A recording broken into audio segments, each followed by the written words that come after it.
Namaskar. Welcome to another episode of Editorial.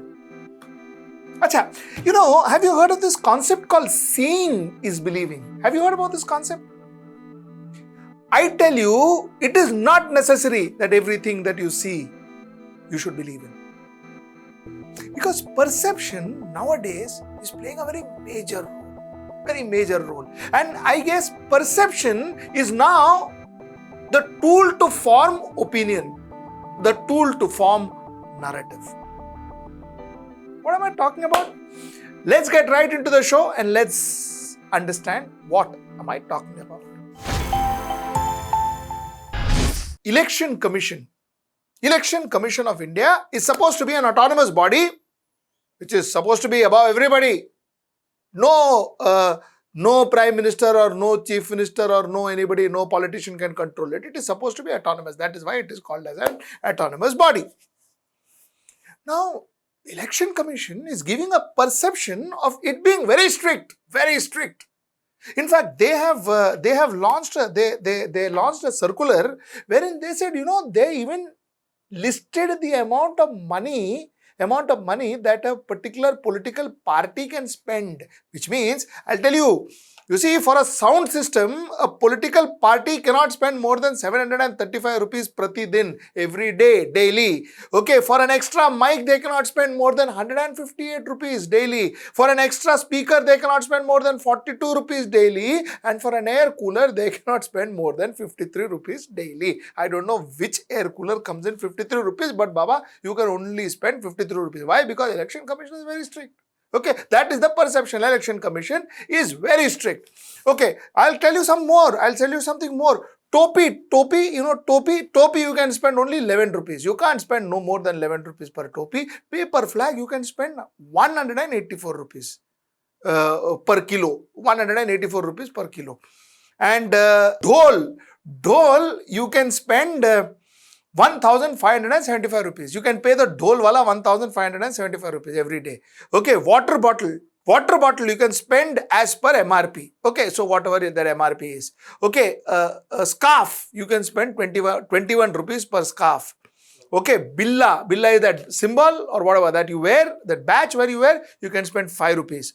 Okay, flower garlands, you can spend 16 rupees for a flower garland. So all those big garlands that these big netas and all wear, those huge ones, 16 rupees only they have spent, Baba. They have not spent 1 rupee more. Because if they spend, then Election Commission has to put a stop. Commission has to put an action. But that is only 16 rupees, those big garlands. Okay, okay. Chalo, cycle, the rent, I am sure it is not buying. 105 rupees a day you can spend. Snacks, 37 rupees a day. Achha, in snacks now, you should have 4 puri and mithai with mithai. Okay, 4 puris with mithai. Okay, that's 37 rupees. 38 rupees if you spend, Election Commission will catch you. Okay, and tea is 6 rupees. How strict is our Election Commission? If this goes out, people will say, Arey baapre, my God. The perception given by Indian Election Commission, it is very strict. Very strict. One of the biggest thing about Election Commission is the Code of Conduct. Code of Conduct. Code of Conduct is very strict because Code of Conduct says that, you have silent period. Before the election, 1 day before the election, you cannot go and campaign. Because why? You will be unduly influencing the voters. That is not fair.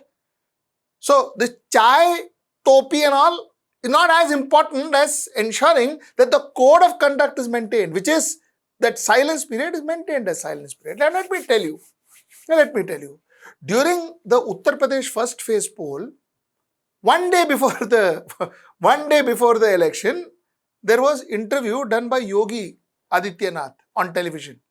There was interview done even by Akhilesh Yadav, for that matter of fact, on television. Priyanka Gandhi Vadra launched her manifesto on 1 day before the election, and lo behold, Narendra Modi roadblocked almost all channels, gave an interview to ANI, which was telecasted a day ahead of polling for the phase 1. So that was okay. Narendra Modi could do what he wanted to do. Akhilesh Yadav also did what he wanted to do. Priyanka Gandhi also launched manifesto. So at one end, topi 11 rupees, Baba. Topi you can't spend more than 11 rupees, but ठीक है, if this silent period and all, okay, let these people, let big leaders go and talk. Big leaders को भी कौन रुकाएगा? Big leaders को कौन रुकाएगा? Election Commission, भाई, they have to survive, no? So one gentleman called Lavasa, you know where he is. He was supposed to be the chief election commissioner. Packed off, went.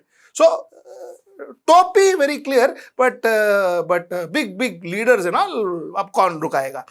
Perception, reality. Perception, reality. Okay, now I'll tell you another story. Okay, isko jaane do. I'll tell you another story. There is this young leader called Tejasvi Surya. He comes from Karnataka.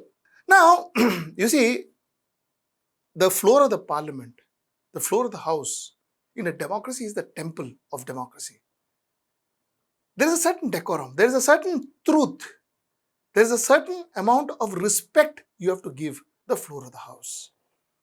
Floor of the house should not be used as a propaganda platform, which is what I spoke 3 days back when the Prime Minister was talking about how Congress threw out migrant workers from Mumbai to Uttar Pradesh and Bihar to spread corona and all that. You see, you should not be using the floor of the house for propaganda. That's not right. More importantly, young MPs, people who are supposed to be the future of this country, talking about, hear what he said. The members from the opposition have been relentlessly making baseless and, dare I say, logic-less arguments criticizing the government that there is an increase in unemployment. I want to ask them, sir. Farooq Abdullah जी बात कर रहे थे, sir, बहुत सारे युवा लोग बेकार पड़ गए हैं. This was the word that he used. Sir, I want to ask, if the economy, if the size of the GDP can be increased multiple times, if foreign direct investment has increased multiple times, if the size of the investment that the country has got has increased times, if the size of the economy, if the number of unicorns have increased multiple times, how can there be no employment generation? Congress party and its dynasty leaders are confusing their political unemployment as the unemployment of the country. Those who are hardworking, talented, meritorious young people coming from the modest of backgrounds, they have enough number of opportunities.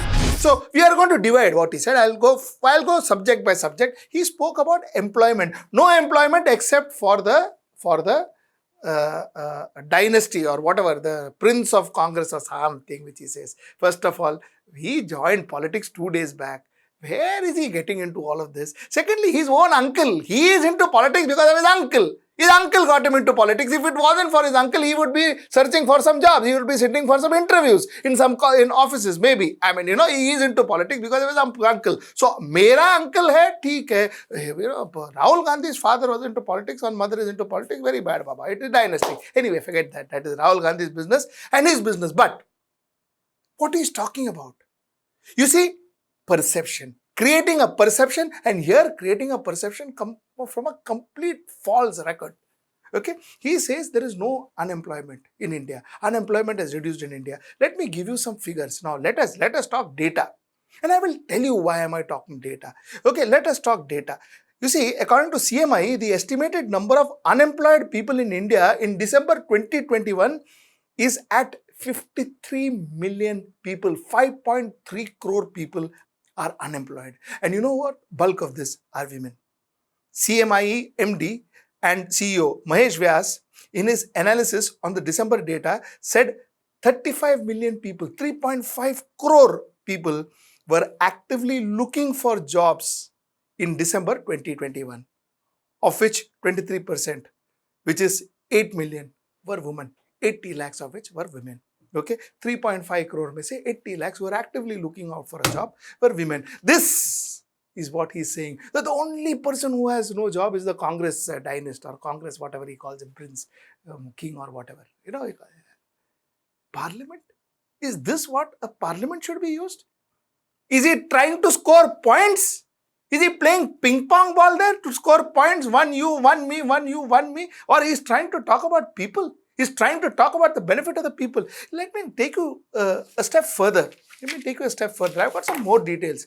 In Jan 2022, the unemployment rate, according to CMI figures, unemployment rate in India, urban India was 6.57%, out of which urban was 8.16, rural was 5.84. In December 2021, it was 7.91, urban was 9.30, rural was 7.28. November 2021, India 6.97, urban was 8.820, rural was 6.14, and so on and so forth.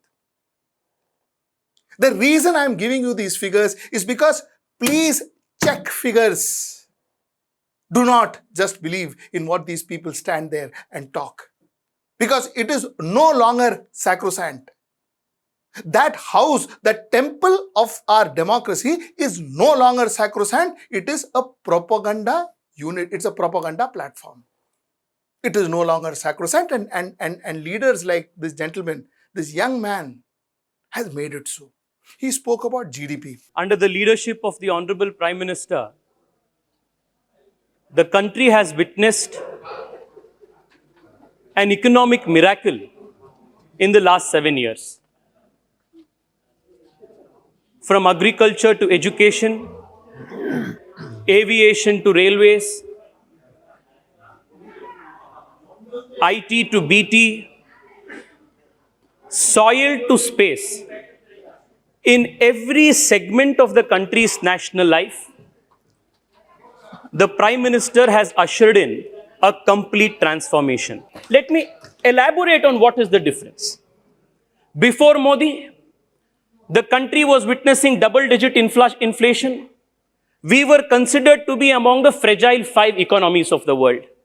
After Modi, the country has consistently seen single-digit inflation, and we are today the fastest growing major economy in the world. This is the two Indias that we must be seeing. Before Modi, India's GDP, the size of India's GDP was 110 lakh crore. After Narendra Modi, the size of India's GDP is 230 lakh crore. This is the two Indias that we must be proud. Good, he's praising his leader, which is very nice. Okay, that is what he's supposed to do. Otherwise, where will he get his next ticket? So he has to praise his leader, which is all good. But the fact is, outright wrong information. You know what is happening to our GDP? Since 2016, our GDP has been going down. 2016, our GDP was 8.3%. 2017, our GDP came down to 7%. 2018, our GDP came down to 6.1%. 2019, our GDP came down to 4.2%. 2020, our GDP went down to minus 7.7%. They are hoping, projecting that the GDP will go back to 11% in 2021. और 21-22 वो हम 2021-22 में देखते हैं, and they are calling it a K whatever recovery. What is it talking about? The GDP has been falling. Because GDP goes down, job goes down, unemployment goes up. Fact, economics. So my point that I'm trying to make is through this editorial is, please go check facts. They are all available in Google. Whatever I am saying also, please do check it, because these are facts available on Google. There are credible agencies that gives you facts.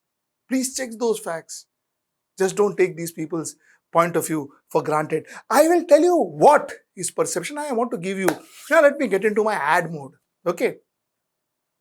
I want to talk to you about perception and reality.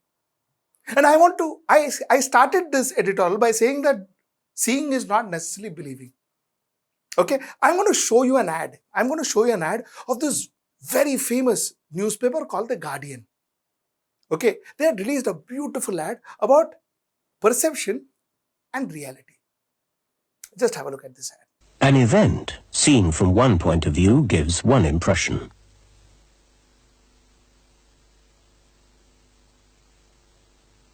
Seen from another point of view, it gives quite a different impression. But it's only when you get the whole picture you can fully understand what's going on.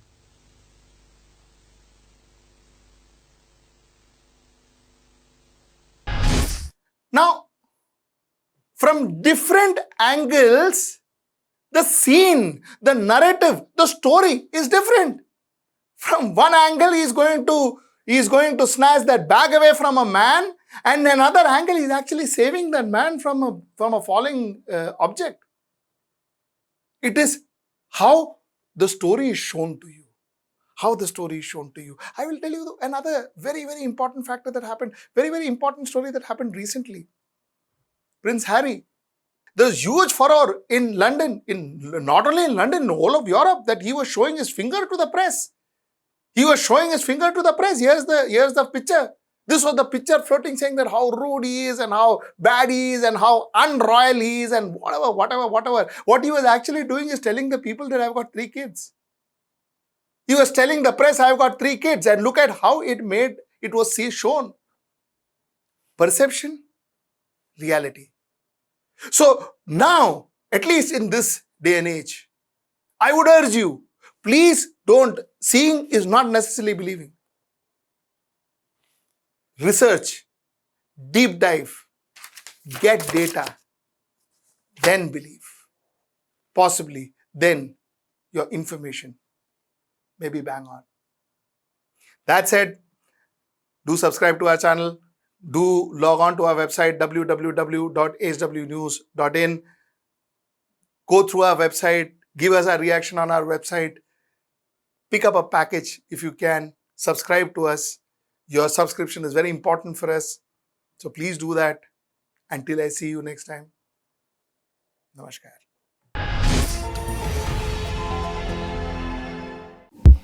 नफरतों का बाजार, सपनों का कारोबार जारी है।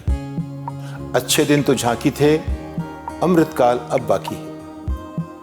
मन की बात आप तक पहुंचती है, लेकिन आपकी आवाज का क्या? जिन्हें लोकतंत्र का चौथा स्तंभ कहते थे, वे अब सत्ता की गोद में हैं, सत्ता के सामने नतमस्तक हैं। लेकिन अब भी कुछ आवाजें हैं, बेखौफ, बेबाक, जिन पर लोगों को भरोसा है। चेहरा बदला है, तेवर वही है। देखिए मुझे, सतीश शाह को, HW न्यूज़ पर।